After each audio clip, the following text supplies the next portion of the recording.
Okay, let's talk about carbohydrate catabolism. So, most organisms oxidize carbohydrates as their primary source of cellular energy. That doesn't mean that they don't also catabolize proteins and fats, but carbohydrates are kind of the main source of cellular energy. So, when you hear about metabolism and going through aerobic respiration and things like that, it's usually referring to molecules such as glucose that are coming from carbohydrates. Again, it's just the primary example because it's the primary source. Okay, so remember when we're talking about catabolism, um, we're breaking down large complex molecules that are energy rich, and we're going through this oxidation reaction, oxidizing into smaller, more simple molecules that are energy poor. And because you're going from high energy to low energy, we do have some energy coming off in the form of ATP. And because we're going through this oxidation reaction, we're giving off these high energy electrons that are adding in with NAD plus, and they're reducing to NADH. So this is just generally what's happening in this reaction. So we have cells that are producing energy from these carbohydrates, and it's happening from the oxidation of carbohydrates, which is glucose, basically, right? That's the most common energy source. And there's two different types of carbohydrate catabolism. There's either cellular respiration or there's fermentation. So the two are a little bit different. Respiration is happening in the presence of O2. So we'll say O2. And fermentation is happening when there is no O2. Okay. The other difference is that respiration is when a sugar is completely broken down. So because it's completely broken down, you will have a lot more energy. So we'll say high, I'm just going to abbreviate energy as a capital E. Versus fermentation, the sugar is only partially breaking down. So you're going to produce less energy. I'm just going to do a down arrow with a capital E. But both of these steps, respiration and fermentation here, are both starting with this first step, glycolysis. So the glycolysis can happen with or without O2 oxygen present. Again, glycolysis can happen with or without O2, and this is essentially where we're splitting sugars. So let's say that you have one glucose molecule, which is a molecule that has 6 carbons, and we're going to then break it down into 2 3-carbon molecules, which we call pyruvate or pyruvic acid. Okay, so these are our 3-carbon molecules.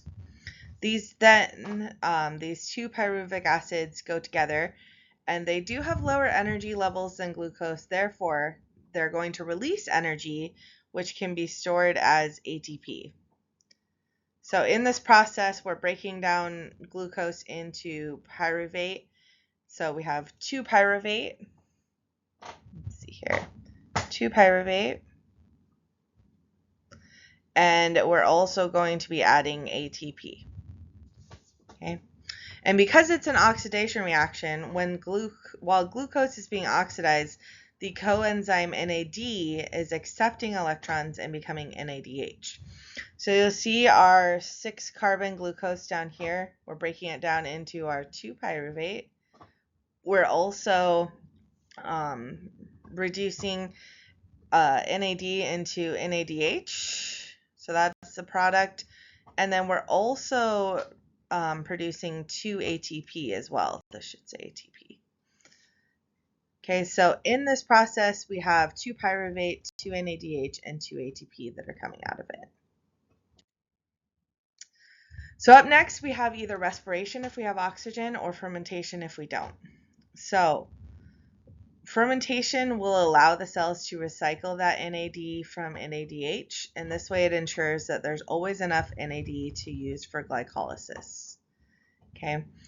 Cellular respiration is really more, again, this is when you have oxygen present, it's more of an ATP generating process. So the molecules are going to be oxidized and as the final electron acceptor comes from the outside of the cells. Okay, so they are kind of different processes, but again, if there's no oxygen available, then these microbial cells are going to feed the pyruvic acid into various fermentation pathways in order to regenerate the NAD, as it's needed for glycolysis because it's a continuous metabolic process. So the cell is going to be performing it pretty much all the time in order to generate quick energy. So to do this, a molecule from inside of the cell needs to be used as the final electron acceptor to take the electron from NADH and oxidize it back to NAD. So when a microbial cell performs fermentation, almost all of its energy comes from the glycolysis pathway. So fermentation, this is where you're producing the energy. But when you have oxygen, these microbial cells can perform cellular respiration, and it's a lot more efficient at generating ATP. So they can, these pyruvic acids can be completely oxidized to carbon dioxide through this whole process. So aerobic respiration enters something called the citric acid cycle. So after glycolysis, it goes into what we'll refer to as the TCA. Okay. So in aerobic environments, when we have O2, pyruvic acids can be further oxidized within the citric acid cycle. It's going to remove remaining electrons and completely oxidize carbon from sugar to CO2. So CO2 is going to be kind of a byproduct that's released into the surroundings. So we will release CO2 from this. And electrons will be transferred to reduced electron carriers NAD and FADH to NADH and FADH2. And some ATP is also made, although in the form of GTP. But we are creating ATP from this process as well. So you'll see here we have our 3-carbon molecule pyruvate or pyruvic acid, and it's going through this oxidation reduction reaction. And so we're giving off CO2 as a byproduct. We're reducing NAD into NADH, right? And we're eventually ending up with this coenzyme called acetyl-CoA. So this process up here is actually called decarboxylation. So let's see if we can decarboxylation. I know it's not the prettiest handwriting, but bear with me.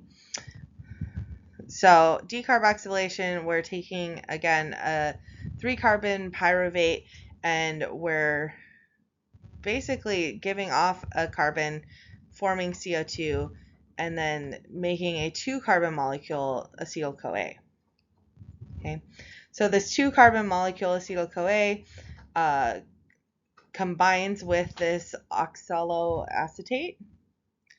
Okay, and it will combine to create citrate. So citrate here, you'll see the 4 carbons that are red and then the 2 that are blue. So this is just telling you where the carbons are coming from. So the blue carbons in this diagram are coming from glucose, and the red carbons are coming from other cycle intermediates. So these are other cycle intermediates throughout the whole thing. And you'll see the darker that the color is, that means that it's more reduced, which means that it's carrying more energy and more electrons. Okay, so these are at higher energy levels versus the lighter ones here that are at lower energy levels and less electrons. And then we just kind of keep going through the cycle. So we have citrate, and then we're going to go through another oxidation reaction, and it'll become isocitrate, and yet another oxidation reaction where, again, we're giving off a carbon, and we'll be releasing CO2 and further reducing NAD into NADH. And so you'll see these going as we go through the whole citric acid cycle. And again, as you go from higher energy to lower energy, which means that we are giving off energy. So you'll see this GTP here, that's basically ATP, right? We're giving off energy as it goes through the cycle, and we're creating these byproducts, which is largely CO2 being released, as well as NADH and FADH2 molecules that are being put out as well. Okay, so the next step in cellular respiration or aerobic respiration is the electron transport chain. So from glycolysis and the TCA cycle, you have NADH and FADH2. And they are now going to enter the electron transport chain, and this is where we're actually making lots and lots of ATP. So most of the ATP is actually coming from the electron transport chain part of the aerobic respiration. And what's happening is the high energy electrons are donated from NADH and FADH2. And so these electrons are donated, they're reducing, and it's just going through the cycle where it's going from, let's say we start with A and then we go to B, C, D, and so on and so forth. It's going through a series of these electron carrier molecules that are located on membrane-embedded oxidoreductases. So these are on the inner membrane of the mitochondria, which is why we say the mitochondria is the powerhouse of the cell, is because this process is taking place in the inner membrane of the mitochondria. And this is leading to multiple redox reactions. Okay. Eventually, it gets passed to oxygen, which is the final electron receptor, and it's going to combine with those electrons, which are hydrogens, right? And it's going to reduce it to H2O, which is water. So water will be one of our byproducts from the electron transport chain. So remember, with glycolysis, with the TCA, we had CO2, and now we've got water coming off in the electron transport chain. Just another view again of the electron transport chain and what is happening with it as you're further donating electrons from NADH and FADH2. And it's kind of, I just picture these electrons jumping from molecule to molecule and giving off electrons until you finally get to oxygen, which will then be the final electron acceptor, and it's going to give off the water.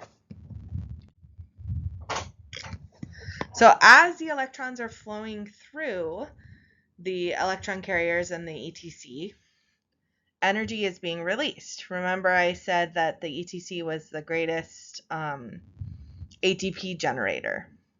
So remember when we mentioned the oxidation process is accompanied by that release of energy? These electron carrier molecules are all located within membranes, embedded enzymes called those oxidoreductases. And as the electrons flow through the enzymes, energy is released along the way. So the released energy is used by these membrane-bound enzymes to pump protons across the plasma membrane from the inside to the outside of the cell, generating what we call a proton gradient across the plasma membrane. So that force, that proton gradient, is what we refer to as a proton motive force, or a PMF. And PMF is what we use to drive ATP synthesis. So it's the potential energy that's used by the cell to generate all of that ATP. And how it works is that the protons can rush back inside of the cell down their concentration gradients through a specific proton channel protein that's linked to another enzyme that we call ATP synthase. Okay. So as protons travel back into the cell, energy is released. So you'll see the ATP being created here as it goes through the ATP synthase to generate ATP from our ADP and our P sub I, which is just our phosphate. So this process of generation of ATP from aerobic respiration is what we call oxidative phosphorylation.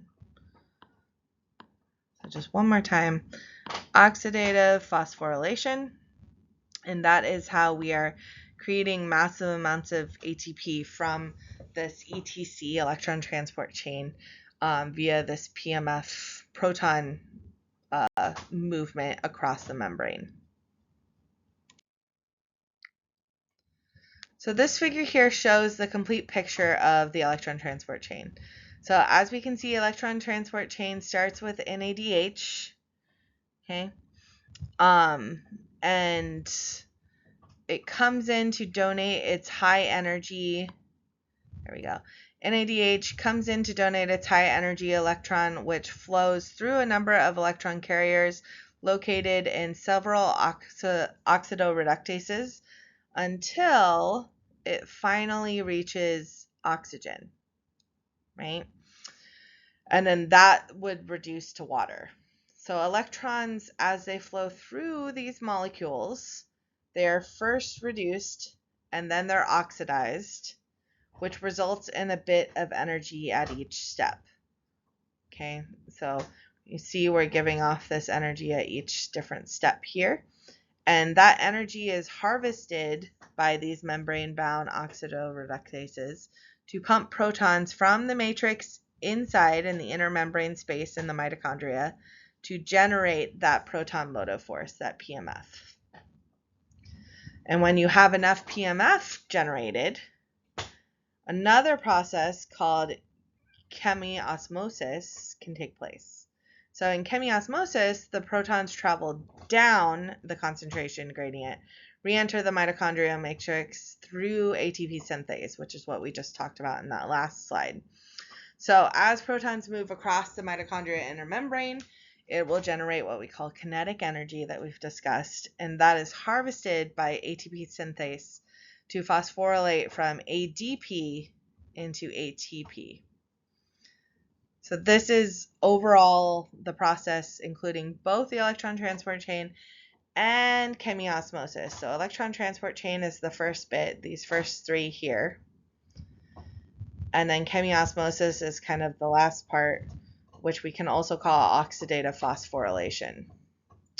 Remember, that's different from what we call substrate phosphorylation, because when the phosphate group is transferred from a substrate to ADP, in a single step reaction, that's the substrate phosphorylation versus oxidative phosphorylation that we're seeing here. And again, you'll see that this is all happening within the mitochondria, and more specifically within this inner membrane space and the inner membrane of the mitochondria.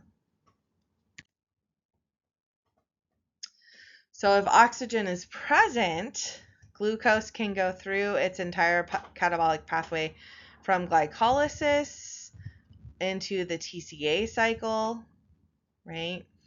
And then into oxidative phosphorylation, which includes ETC and chemiosmosis.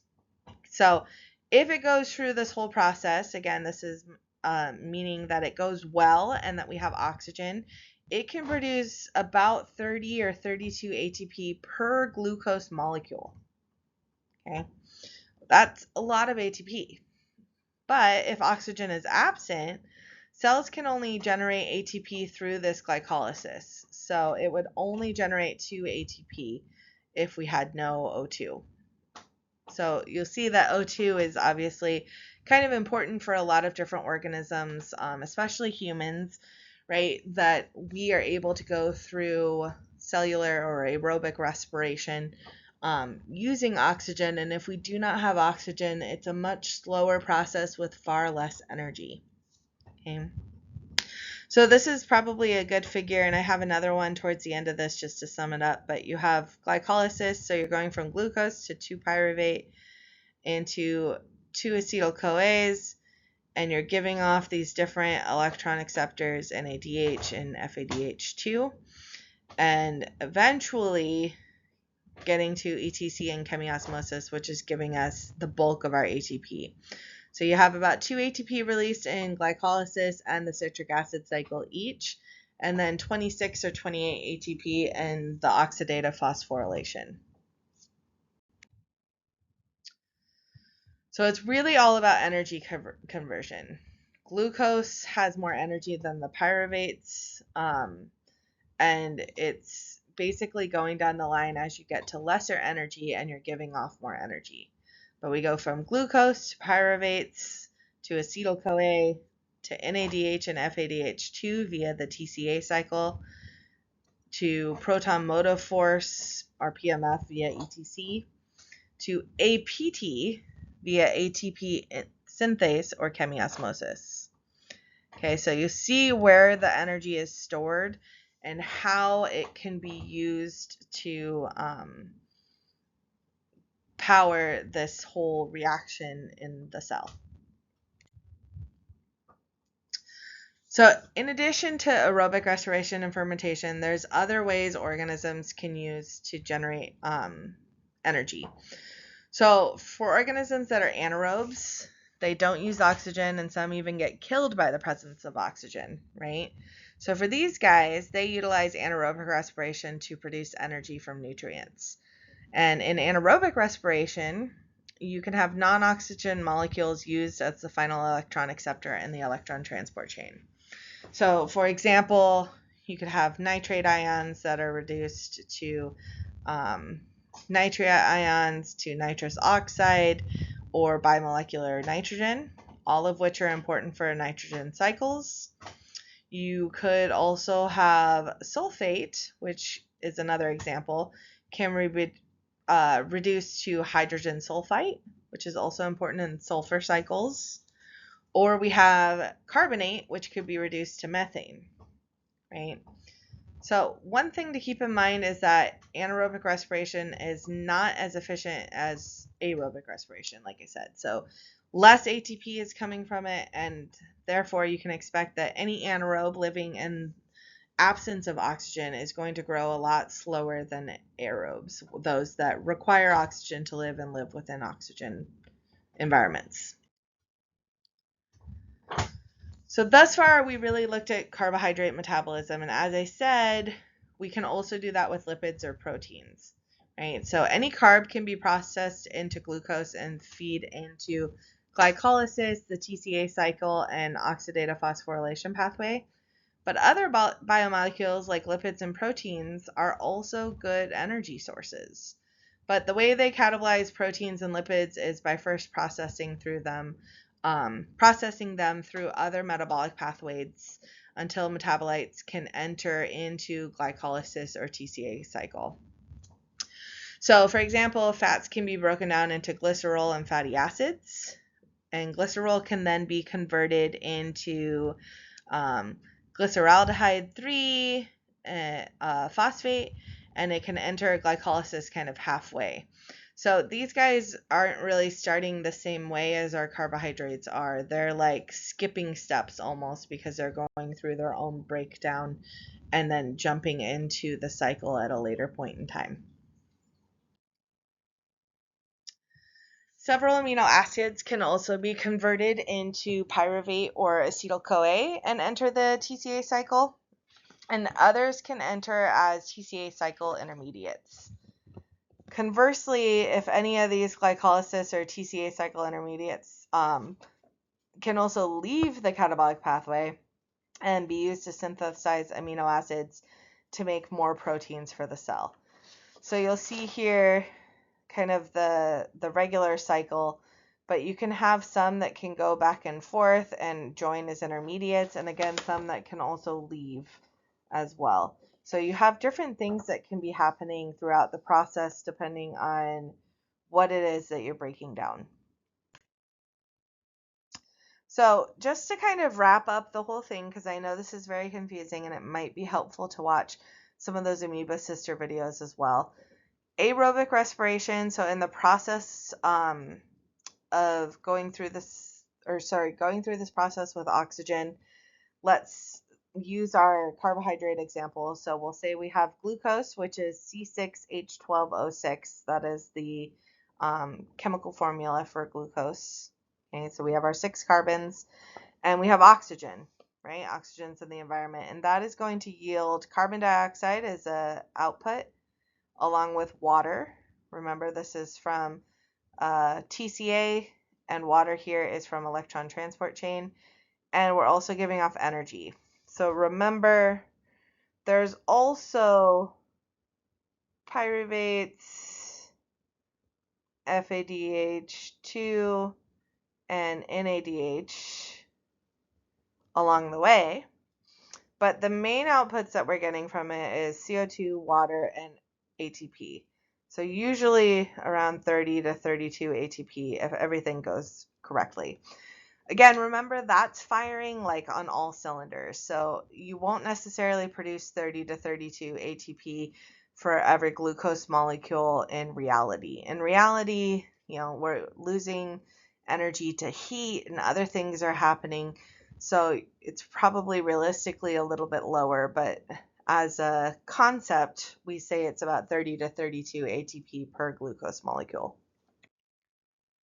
And just to give you another visual, again, we have our glucose, it's coming down, and in the cytoplasm of the mitochondria, it'll go through glycolysis, which will break it down and produce 2 ATP and our pyruvic acid, or our 2 pyruvates, right?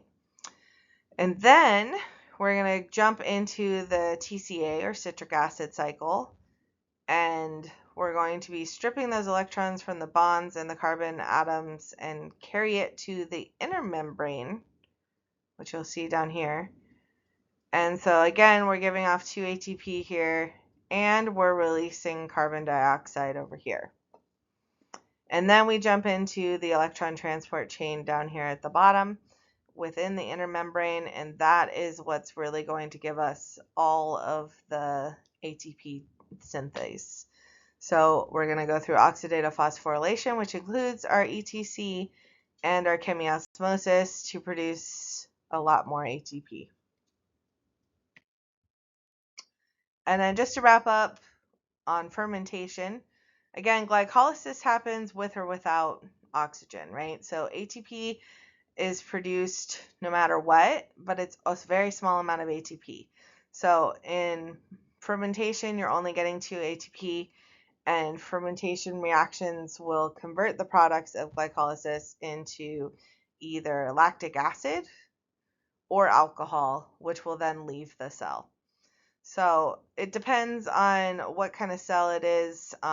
Like for us, right, if you think about going into anaerobic conditions, which would be like when you're fighting for oxygen, you're exercising really hard, your body would then start using fermentation pathways to go through cellular respiration. And luckily for us, when we go through that, we produce lactic acid. I say luckily, but maybe unluckily. So that's why your muscles will feel really stiff. We need to stretch, we need to hydrate, because our bodies produce all of this lactic acid, right? But if we were producing alcohol, then we would just feel really drunk every time we ran or exercised really hard.